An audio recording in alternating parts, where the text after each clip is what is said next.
Statistic data தானையா நாங்க கேட்கிறோம் உங்களை. அதை எடுக்கிறதுக்கு உங்களுக்கு மனசு இல்லைன்னா இன்னைக்கு எதுக்கு அப்புறம் நீங்க சமூக நீதி பத்தி நீங்க பேசுறீங்க? சமூக நீதி பத்தி பேசாதீங்க. சமூக நீதி பத்தி பேசுவதற்கு உங்களுக்கு தகுதி கிடையாது. கேட்டா எங்களுக்கு அதிகாரம் இல்ல, மத்திய அரசு தான் அதிகாரம். யாரை ஏமாத்த பாக்குறீங்க? பின்தங்கிய மக்கள் முன்னேற வேண்டும், வேலை வாய்ப்பு கிடைக்க வேண்டும், கல்வி கிடைக்க வேண்டும், அவர்கள் முன்னேற்றம் வேண்டும். அப்போதுதான் தமிழ்நாடு முன்னேறும். இதைத்தான் அடிப்படை தத்துவம். இதுதான் அடிப்படை தத்துவம். சமூக நீதி நீங்க நிலைநாட்டினீர்கள் என்றால் தானாக தமிழ்நாடு முன்னேறும். அதன் பிறகு காக்கா கலேல்கல் கமிஷன் வந்தது. அதன் பிறகு மண்டல் கமிஷன், தட்டநாதன் கமிஷன், அப்புறம் அம்பாசங்கர் கமிஷன், அப்புறம் ஜனார்தன் கமிஷன், அப்புறம் தணிகாச்சலம் கமிஷன். இந்த கமிஷன் எவ்வளவு கமிஷன்லாம் வந்து எல்லாம் வந்தோம். இன்னும் நமக்கு சமூக நீதி கிடைச்சிருக்கிறதா? இல்லை. சுதந்திரம் அடைந்து 76 ஆண்டுகள் ஆகியும் நமக்கு சமூக நீதி கிடைத்திருக்கிறதா? இல்லை. எங்களுடைய கோரிக்கை என்ன? இன்று அங்கே சாதிவாரி மக்கள் தொகை கணக்கெடுப்பு நடத்தி முடித்த பிறகு இன்று பீகாரில் 75 விழுக்காடு இடஒதுக்கீடு அங்கே இருக்கிற சட்டத்தை கொண்டு வந்து அந்த சட்டத்திற்கு எந்த நீதிமன்றமும் தடையும் கொடுக்கவில்லை. இப்போ பீகாரிலே செய்கின்ற அந்த அரசுக்கு மனம் இருக்கிறது, தைரியம் இருக்கிறது, நம்பிக்கை இருக்கிறது, உண்மையாக இருக்கிறார்கள். அங்கே பீகாரில் இருக்கின்ற நிதிஷ்குமார் அவர்களும் அங்கே இருக்கின்ற அரசும். உங்களுக்கு எங்கே போச்சு அந்த தைரியம்? உங்களுக்கு எங்கே போச்சு அந்த மனம்? அப்போ நீங்க பேசுவதெல்லாம் வெறும் வசனம் தான் பேசிக் கொண்டிருக்கிறீர்களா? முதலமைச்சர் ஸ்டாலின் அவர்களே, உங்களைத்தான் நான் கேட்கின்றேன். தமிழ்நாட்டில் உடனடியாக சாதிவாரி மக்கள் தொகை கணக்கெடுப்பு நடத்த அறிவியுங்கள். இல்லையேன் வரும் காலத்திலே திமுகவை சமூக அநீதி கட்சி என்று மக்கள் பேச தொடங்கி உடனடியாக சாதிவாரி மக்கள் தொகை கணக்கெடுப்பு நடத்த வேண்டும் என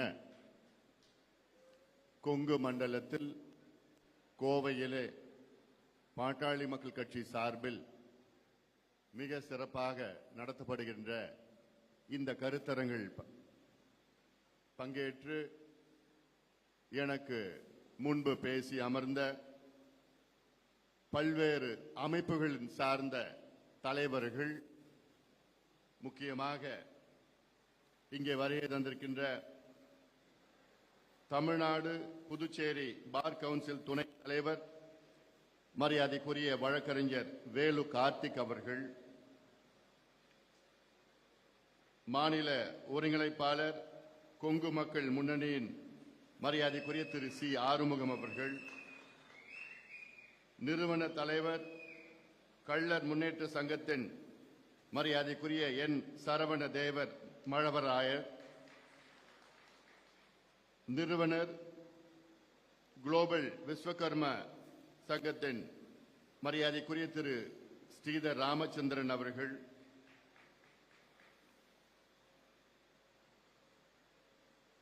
கம்மாளர் மேம்பாட்டுக்கான சமூக நீதி கல்வியாளர் குழு மரியாதைக்குரிய திரு கோ முத்துக்குமரன் அவர்கள், தலைவர் வெள்ளாளர் முன்னேற்ற கழகத்தின் மரியாதைக்குரிய திரு அண்ணா சரவணன் அவர்கள், கருத்தரங்கள் மிக சிறப்பாக நடத்தி கொண்டு நமக்கெல்லாம் அன்போடு வரவேற்புரை அளி சமூக நீதியின் பேரவையின் மாநில தலைவர் வழக்கறிஞர் பாலு அவர்கள், பாட்டாளி மக்கள் கட்சியின் பொதுச் செயலாளர் மரியாதைக்குரிய வடிவேல் ராவணன் அவர்கள், பாட்டாளி மக்கள் கட்சியின் பொருளாளர் அருமை சகோதரி கவிஞர் திலகபாமா அவர்கள், வன்னியர் சங்கத்தின் மாநில செயலாளர் முன்னாள் சட்டமன்ற உறுப்பினர் அருமை சகோதரர் கார்த்திக் அவர்கள்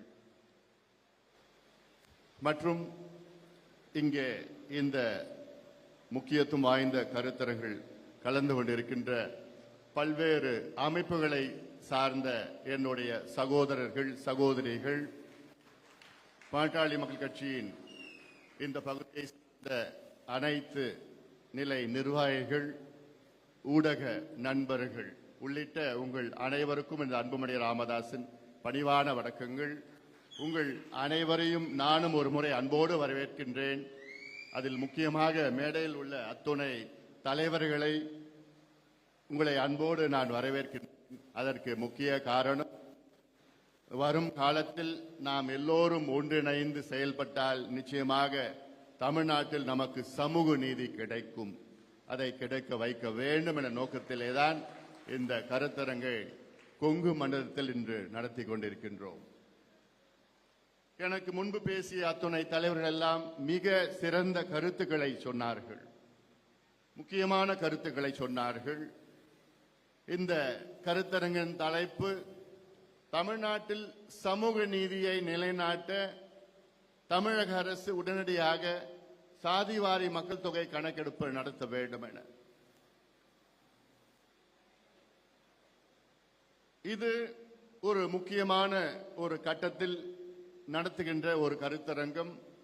சென்னையிலே எங்களுடைய இனமான காவலர், சமூக நீதி போராளி, 44 ஆண்டு காலம் சமூக நீதிக்காக பாடுபட்டு கொண்டிருக்கின்ற எங்களுடைய மருத்துவர் ஐயா அவர்கள் இந்தியாவிலே 6 இடஒதுக்கீடுகளை விட்டு தந்த எங்களுடைய சமூக நீதி போராளி மருத்துவர் ஐயா அவர்கள் தலைமையிலே சென்னையிலே ஒரு கருத்தரங்கம் முதலில் நடத்தப்பட்டது. அந்த கருத்தரங்கில் முக்கியமான தீர்மானங்கள் நிறைவேற்றப்பட்டது.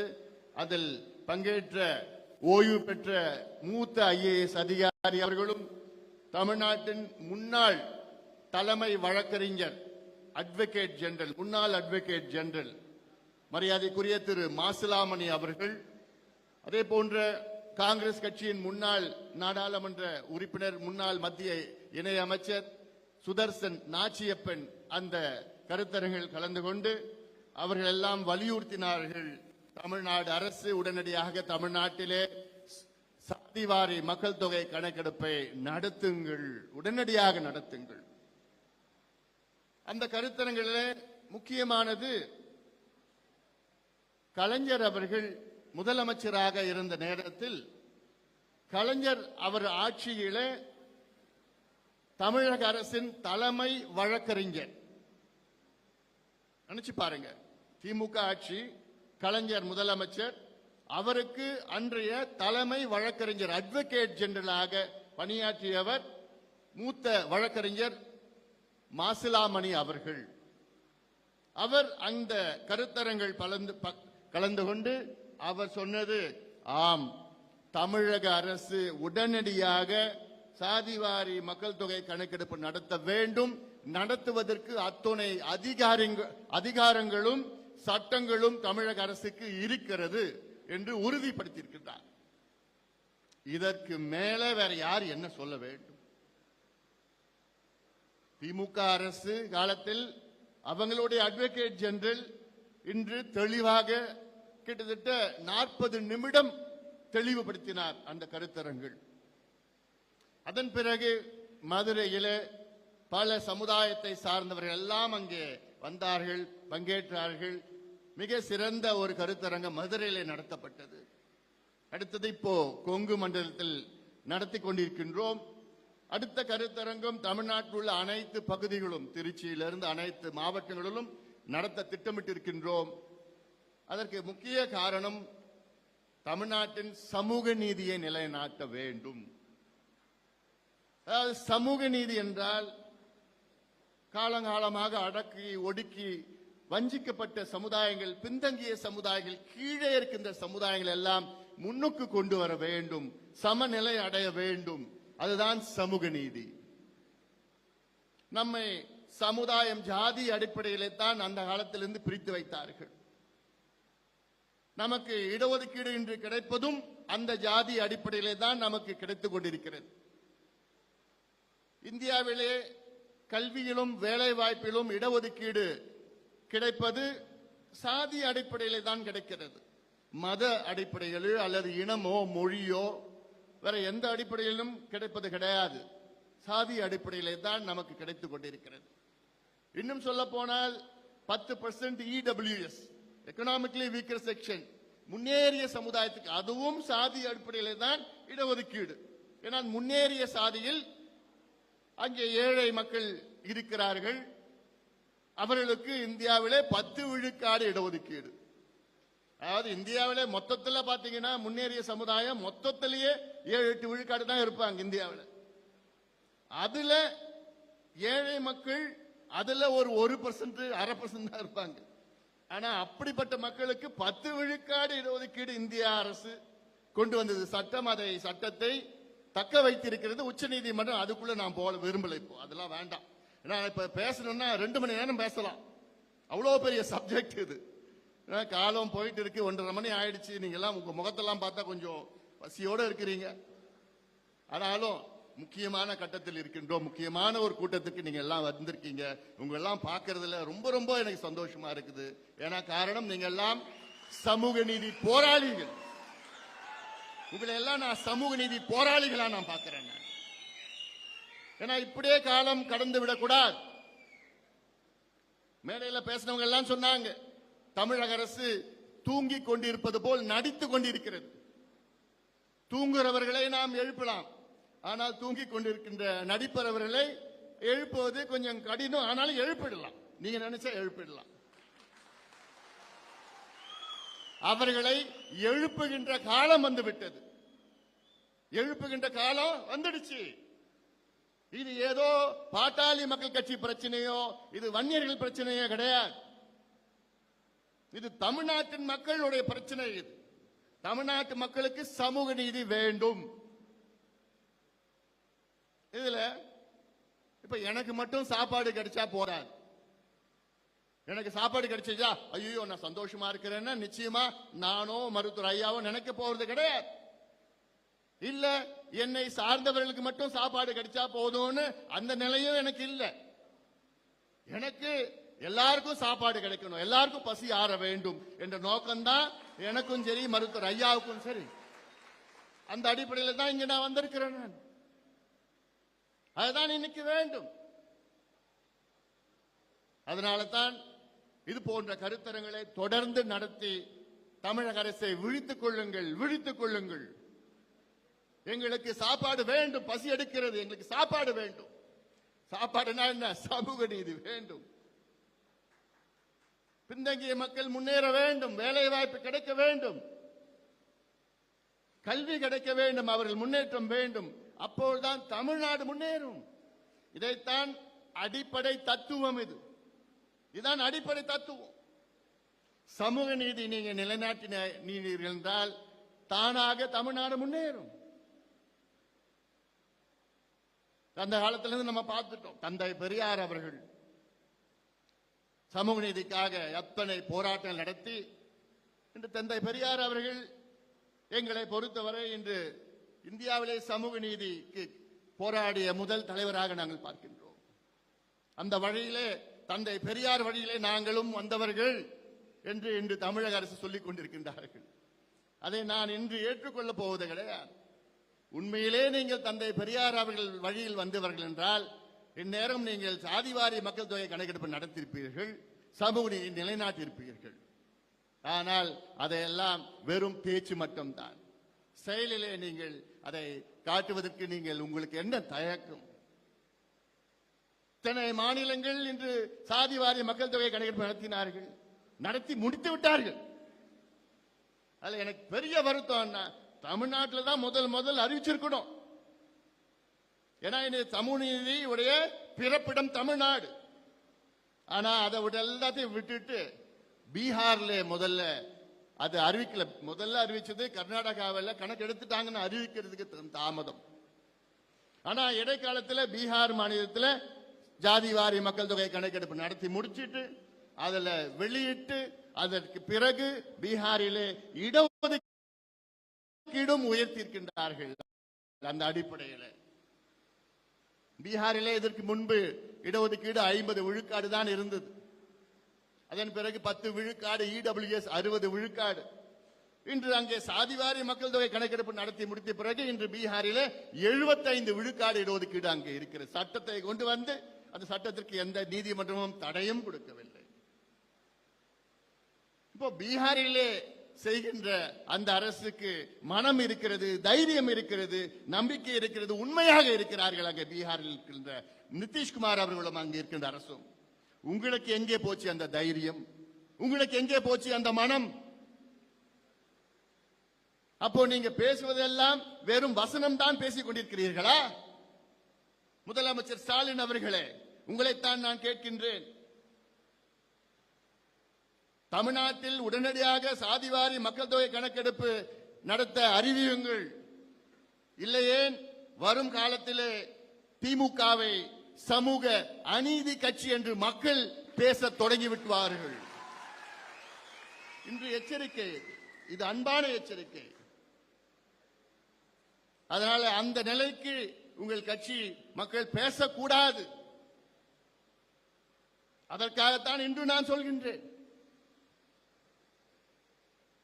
காஸ்ட் பேஸ்ட் சென்சஸ்க்கும் காஸ்ட் பேஸ்ட் சர்வேக்கும் வித்தியாசம் தெரியலையே உங்களுக்கு? கேட்டா எங்களுக்கு அதிகாரம் இல்லை. என்ன அதிகாரம் இல்லை உங்களுக்கு? கடந்த கால வரலாறு நான் ரொம்ப பேச போறது கிடையாது. எல்லா தலைவர்களும் பேசிட்டாங்க. அது பேசணும்னா வெள்ளக்காரன் காலத்துல இருந்து தொடங்கணும். 1871 2 நடந்தது.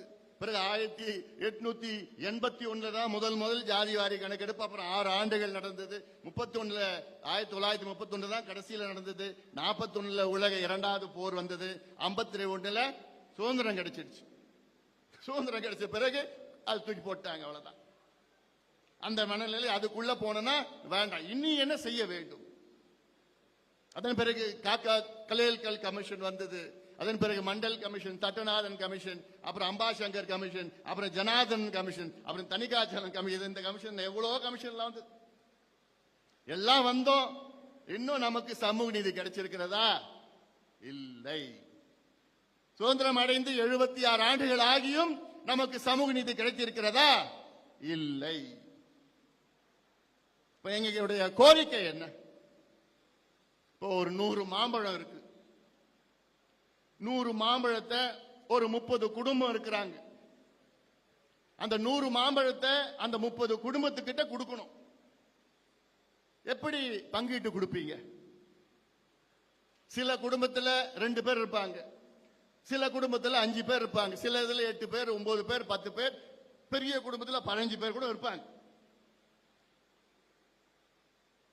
அப்போ எந்தெந்த குடும்பத்துக்கு எவ்வளவு பேர் இருக்காங்களோ அத்தனை மாம்பழம் அங்க கொடுக்கணும். ஆனாலும் அதுவும் போதாது. இப்ப 2 பேர் இருக்கிற குடும்பம் ரொம்ப ஏழையான குடும்பமா இருக்கும். அந்த 2 பேர் இருக்கிற குடும்பத்துக்கு 3 மாம்பழம் கொடுக்கணும். ஏன்னா அவங்க ரொம்ப ஏழை குடும்பம். சில ஒரு 8 பேர் இருக்கிற குடும்பம் பெரிய கோடீஸ்வரர், பெரிய பணக்கார குடும்பம். அவங்களுக்கு 8 மாம்பழம் கொடுக்க கூடாது, 7 மாம்பழம் கொடுக்கலாம். இதுதான் உண்மையான சமூக நீதி. சரி, இது எப்படி கொடுப்பீங்கன்னு எடுத்தா அந்த குடும்பம் 30 குடும்பம் அது எந்த நிலையில இருக்கிறாங்க? அந்த குடும்பத்தில் படிச்சிருக்கிறாங்களா? அந்த குடும்பத்தில் வேலைக்கு போயிருக்கிறாங்களா? அந்த குடும்பத்தில் எத்தனை பட்டதாரிகள் இருக்கிறாங்க? அந்த குடும்பத்தில் எவ்வளவு வருமானம் வருது?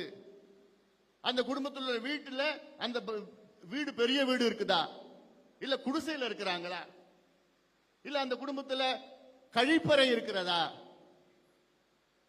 இந்த கணக்கெடுத்து தான் அந்த 100 மாம்பழத்தை அந்த 30 குடும்பத்துக்கிட்ட நம்ம கொடுக்கணும். இதுதான் உண்மையான சமூக நீதி. நான் சொல்றது நியாயம்தானே? இப்ப என்ன செய்யறாங்க? குத்து மதிப்பா கொடுத்துட்டு இருக்கிறாங்க. நாங்க என்ன கேட்கிறோம்? இப்ப கொடுக்கிற கணக்குல 1931 எடுத்த கணக்குப்படி கொடுக்கறாங்க. இப்போ 100 ஆண்டுகளுக்கு முன்பு எடுத்த கணக்குப்படி கொடுக்கறாங்க. நாங்க கேட்கிறது இப்ப கணக்கெடுங்க. ஜாதி வாரி கணக்கெடுப்பு என்பது ஏதோ ஜாதி எத்தனை ஜாதி இருக்கிறாங்க கணக்கெடுத்துக்கிறதுல கிடையாது. அதெல்லாம் தமிழ்நாடு எத்தனை ஜாதி இருக்கிறாங்க, ஒவ்வொரு ஜாதிக்கு எத்தனை பேர் இருக்கிறாங்க, அந்த ஜாதி வாரி கணக்கெடுப்பு இல்ல. தலையை கணக்கெடுக்கிறது கிடையாது. ஒவ்வொரு ஜாதியும் தமிழ்நாட்டில் எந்த நிலையில் இருக்கின்றார்கள், அவங்க சமூக பின்தங்கிய நிலை என்ன, சோசியல் பேக்வர்ட்னஸ் என்று சொல்வோம். ஒவ்வொரு சமுதாயம் எந்த நிலையில் இன்று இருக்கின்றார்கள், அதுதான் உண்மையான கணக்கு. அதுல கிட்டத்தட்ட ஒரு 20 குறியீடுகள் இருக்கும். 20 குறியீடுகள்னா அவங்க வீடு வச்சிருக்கிறாங்களா, குடிசையில் இருக்கிறாங்களா, எவ்வளவு பெரிய வீடு இருக்கு, வீடு எத்தனை ஸ்கொயர் ஃபீட் இருக்கு, எத்தனை பேர் இருக்கிறாங்க, அதுல அந்த வீட்டுல கழிப்பறை பாத்ரூம் இருக்கிறதா, அதுல முதல் பட்டதாரியா இல்ல படிக்க எத்தனை பேர் படிச்சிருக்கிறாங்க, எத்தனை பேர் அரசு வேலையில இருக்கிறாங்க, எத்தனை பேர் தனியார் வேலையில இருக்கிறாங்க, சுற்றுச்சூழல் சம்பந்தமான குறியீடுகள், எத்தனை பேர் அதுல விவசாயம் பண்றாங்களா, விவசாய நிலம் எவ்வளவு இருக்கு, இதெல்லாம் கணக்கெடுத்து நடத்தி தான் அதற்கேற்ப இடஒதுக்கீடு மட்டும் கிடையாது. இப்போ ஒரு உதாரணம், இப்போ குறவர் சமுதாயம் இருக்காங்க, நரி குறவர்கள் இருக்கிறாங்க, மிக பாவப்பட்ட சமுதாயமா இருக்கிறாங்க. தமிழ்நாட்டில் எத்தனை நரி குறவர்கள் இருக்கின்றார்கள், எங்கெங்க இருக்கின்றார்கள், அவர்கள் என்ன நிலையில் இருக்கின்றார்கள்? அவர்களுக்கு நல்ல இடஒதுக்கீடை மட்டும் இல்ல, சலுகைகளும் கொடுக்கணும், நலத்திட்டங்களும் கொடுக்கணும், வெல்ஃபேர் ஸ்கீம்ஸும் கொடுக்கணும், இடஒதுக்கீடும் கொடுக்கணும், சலுகைகளும் கொடுக்கணும். அதுதான் உண்மையான சமூக நீதி. அதற்கு நீங்க என்ன வேணும்? உங்களுக்கு டேட்டா வேணும், ஸ்டாட்டிஸ்டிக்ஸ் வேணும். அந்த ஸ்டாட்டிஸ்டிக் டேட்டா தானையா நாங்க கேட்கிறோம் உங்களை. அதை எடுக்கிறதுக்கு உங்களுக்கு மனசு இல்லைன்னா பின்னைக்கு எதுக்கு அப்புறம் நீங்க சமூக நீதி பத்தி நீங்க பேசுறீங்க? சமூக நீதி பத்தி பேசாதீங்க. சமூக நீதி பத்தி பேசுவதற்கு உங்களுக்கு தகுதி கிடையாது.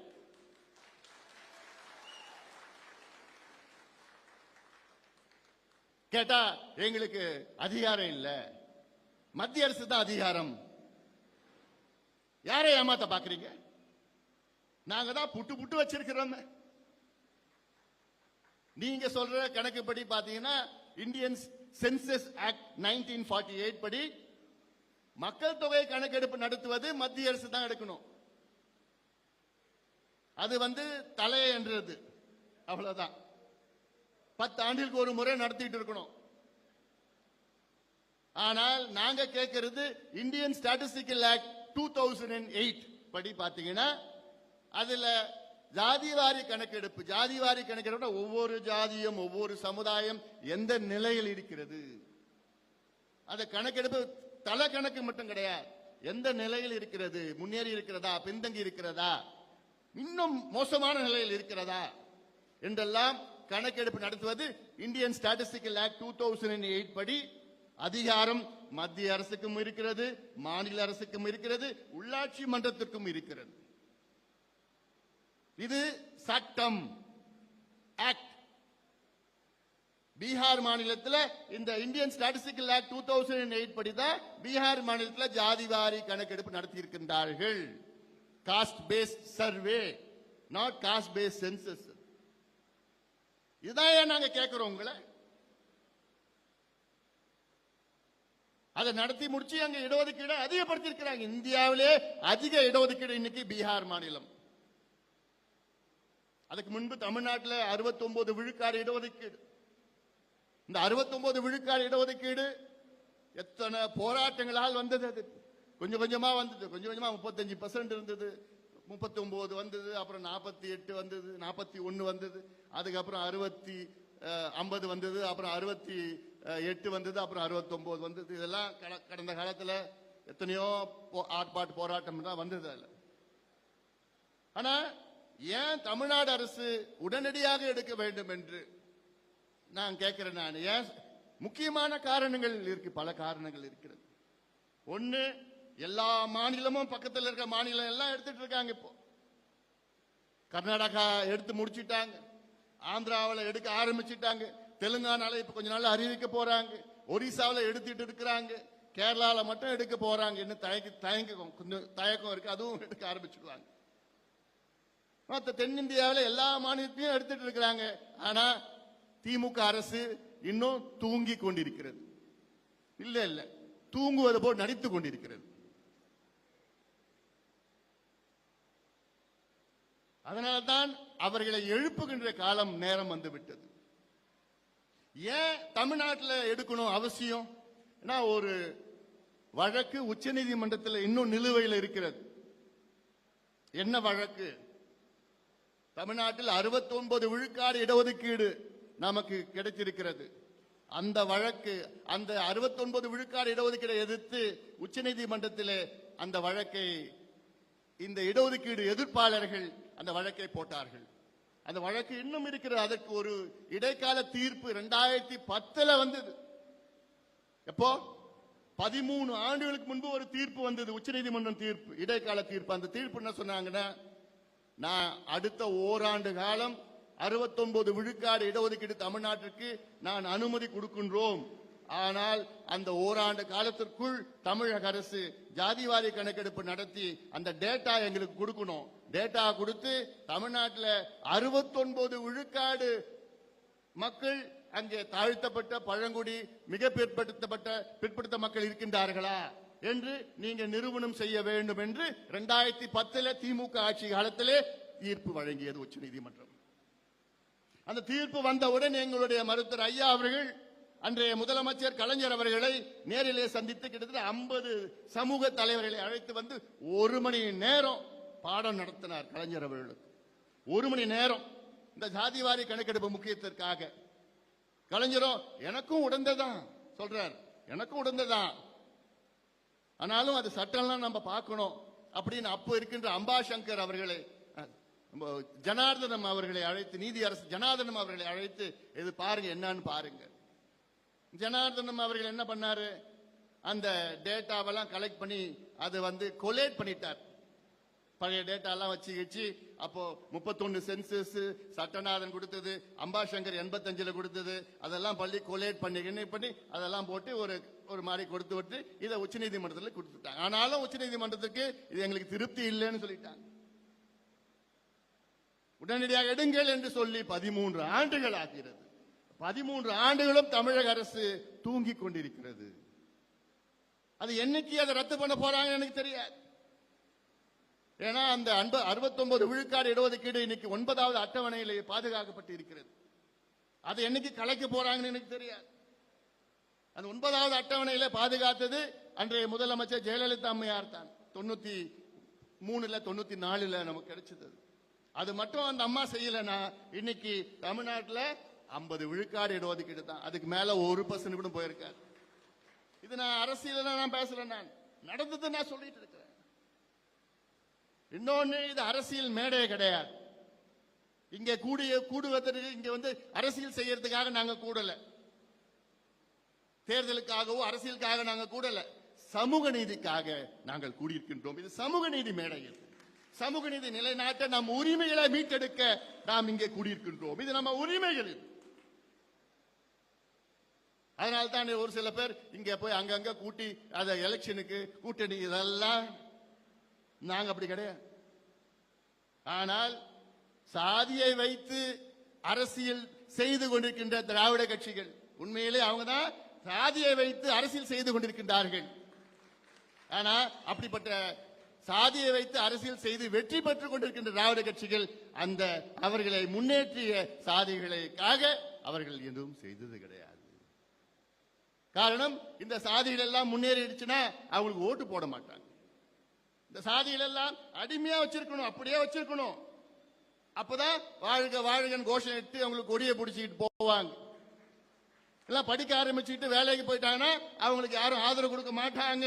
அந்த பயம் தான் இந்த திராவிட கட்சிகளுக்கு. அதனால்தான் இது போன்ற அடிப்படை சமூக நீதிக்காக கூட குரல் கொடுப்பது கிடையாது. எனக்கு இன்னொரு பெரிய வருத்தம், ஒரு பக்கம் திமுக நாங்க எங்களுக்கு அதிகாரம் இல்லைன்னு பொய் சொல்லிக் கொண்டிருக்கிறது. அடுத்தது நம்முடைய அதிமுக,